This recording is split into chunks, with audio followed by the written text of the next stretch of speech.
Iran যুদ্ধ যত দীর্ঘ হচ্ছে সবকিছু ওলটপালট হয়ে যাচ্ছে ডোনাল্ড ট্রাম্পের। ডোনাল্ড ট্রাম্প যুদ্ধের শুরুতে যেমন ম্যাডম্যান থিওরি এবং ব্রিঙ্কম্যানশিপ থিওরি কাজে লাগিয়েছিল, ঠিক সেই সমস্ত থিওরি এখন ইরানের কবজায়। লম্বা রেসের ঘোড়া ইরান এভাবে আমেরিকার বিরুদ্ধে যুদ্ধ করতে পারবে, আমেরিকাকে এই পারস্য উপসাগরে ডুবাতে পারবে, একথা পৃথিবী কেউ কখনো কল্পনাও করেনি। কিন্তু ঠিকঠাক সেটাই হচ্ছে। প্রতিদিন ইরান নতুন নতুন ক্ষমতা জাহির করছে বিশ্বের সামনে, আর এই মুহূর্তে আমেরিকা রীতিমতো ইরানের কাছে বিধ্বস্ত। সারা পৃথিবী জানতো আমেরিকার সামরিক অস্ত্রের কোনো শেষ নেই, আমেরিকা গোটা পৃথিবীকে ধ্বংস করে দেবে বোমা মেরে, তারপরেও আমেরিকার বোমা শেষ হবে না। অথচ পৃথিবীতে প্রথম ইরান দেখিয়ে দিল যে আমেরিকার অস্ত্রের শেষ হতে পারে, এবং এমনভাবে শেষ হতে পারে যে দাঁড়িয়ে দাঁড়িয়ে মার খাওয়া ছাড়া আমেরিকার আর কোনো পথ খোলা নেই।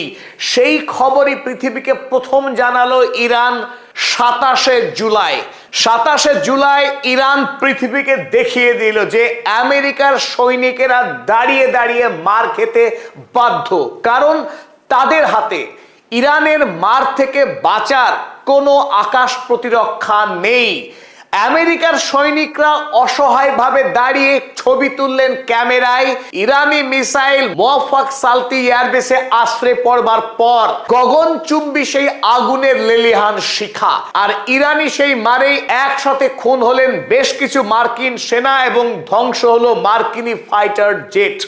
এখন আমরা এই ঘটনাকে কেন এত গুরুত্ব দিচ্ছি, তার মূল কারণ এই যে ইরানের ওই 27 তারিখের আক্রমণ কোনো প্রত্যাঘাত ছিল না।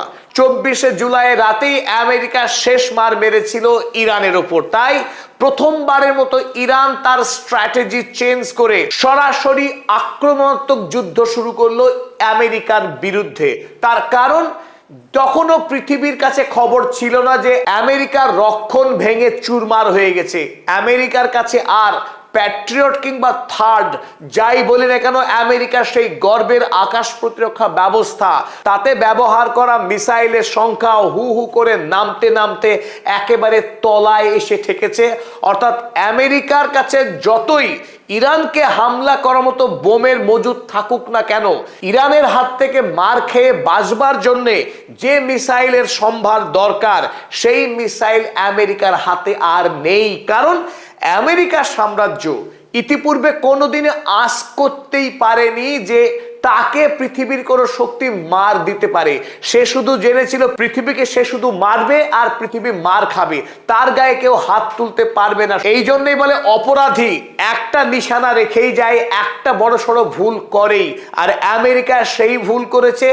আমেরিকা কেবল আক্রমণ করবার জন্য বোমা বানিয়েছে, কিন্তু আক্রমণের হাত থেকে বাঁচবার জন্য সে বোমা বানাতে পারেনি। আর সেই সুযোগ কাজে লাগিয়েই ইরান এখন ম্যাডম্যান থিওরির ব্যবহার করছে এবং ব্রিঙ্কম্যানশিপ থিওরি ব্যবহার করছে, যে থিওরি ব্যবহার করেছিল যুদ্ধের শুরুতে ডোনাল্ড ট্রাম্প। তার থিওরিতেই এবার মুজতবা খামেনেই ডোনাল্ড ট্রাম্পকে স্বীকার করছেন। তাই শিকারই এবার খোদ শিকার হয়ে যাচ্ছে ইরানের হাতে। মুখখানা দেখুন ডোনাল্ড ট্রাম্পের, কি করুণ অবস্থা, বেচারা, তার দিকে তাকানো যাচ্ছে না। কদিন আগেই ইরানের সভ্যতাকে ধ্বংস করছিলেন, ইরানকে গিলে খেয়ে ফেলছিলেন, এখন তার অবস্থা ছেড়ে দে মা কেঁদে বাঁচি। চলুন আজকের এই ভিডিওতে আমরা আলোচনা করব কেন ইরান হঠাৎ করে তার যে যুদ্ধের কৌশল, রণকৌশল বদল করলো, এবং ঠিক কোন কায়দায় আমেরিকার ওপরে রীতিমতো পাহাড় প্রমাণ চাপ প্রয়োগ করতে শুরু করেছে ইরান। যুদ্ধের সম্পূর্ণ রাশ এখন ইরানের হাতে, যা আমেরিকা কোনোদিনও কল্পনা করতে পারেনি, বিশ্ব কোনোদিন কল্পনা করতে পারেনি। আর এই ভিডিওতে আমরা আজকে ব্যাখ্যা করব ডোনাল্ড ট্রাম্পের পাগলা নীতি, যে পাগলা নীতিকে এখন সৈয়দ মুজতবা খামেনেই ব্যবহার করছেন তার চাইতেও অনেক বেশি দক্ষতার সাথে।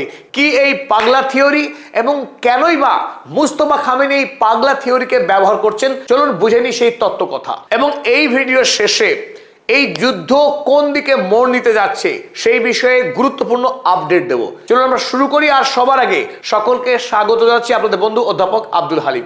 শুরু করা যাক। কথাই বলে না, কখনো দিদির হাত কখনো দাদার হাত, কারোর পৌষ মাস কারোর সর্বনাশ।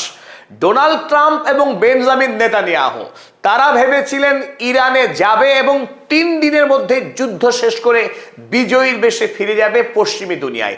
পশ্চিমী দুনিয়া চিরকাল শাসন করেছে এশিয়া মহাদেশকে, এই রীতি চলতে থাকবে আবহমান কাল ধরে। কিন্তু সেই গল্পকে ভেঙে খান খান করে দিয়েছে ইরান।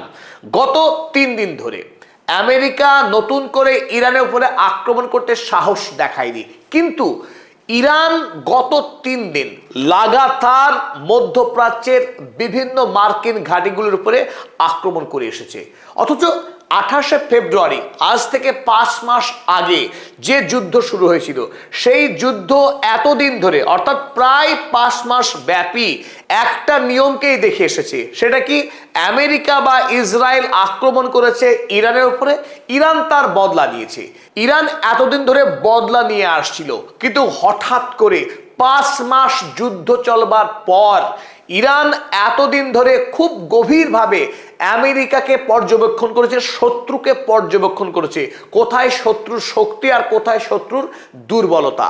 তাই 5 মাস ধরে ঠিক যেমন ভাবে একজন জেলে জলে বড়শি ফেলার পর মাছকে ইচ্ছা মতো খেলতে দেয়, আর মাছ যখন ক্লান্ত হয় তখন বড়শির সুতো ধরে টান মেরে তাকে তুলে নেয়, ঠিক সেইভাবে ইরান আমেরিকাকে এতদিন ধরে খেলাচ্ছিল। এরপর যখনই বুঝতে পেরেছে আমেরিকার কাছে আর বেশি অস্ত্র মজুদ নেই প্রতিরক্ষার, তখনই আসল খেলা শুরু করেছে ইরান। গত 48 ঘন্টায় আমেরিকা ইরানের উপরে একটি আক্রমণও করেনি, কিন্তু ইরান আক্রমণ থেকে একটুও বিরত হয়নি।